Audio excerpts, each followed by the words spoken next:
మీనరాశి వారు తమ జీవితంలో ఉన్నతమైన ఆధ్యాత్మిక ఎదుగుదలను, అపారమైన విజయాన్ని మరియు ఆర్థిక స్థిరత్వాన్ని పొందడానికి మహావిష్ణువును మరియు దక్షిణామూర్తిని పూజించడం అత్యంత శ్రేయస్కరం.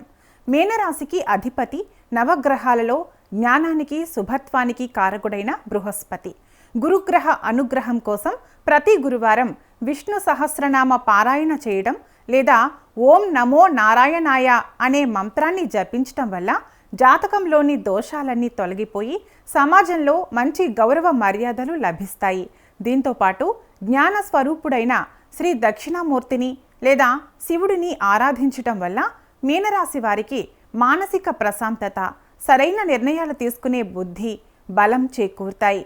ప్రతి గురువారం స్వామికి శనగలు సమర్పించటం విశేష ఫలితాలను ఇస్తుంది. అలాగే ఆధ్యాత్మిక గురువులైన సాయిబాబా లేదా రాఘవేంద్ర స్వామిని భక్తితో స్మరించటం మరియు నిత్యం గాయత్రీ దేవిని పూజించటం వల్ల కూడా ఈ రాశి వారికి చదువు, ఉద్యోగ, వ్యాపారాలలో ఉన్న అడ్డంకులన్నీ తొలగిపోయి సకల ఐశ్వర్యాలు చేకూరుతాయి.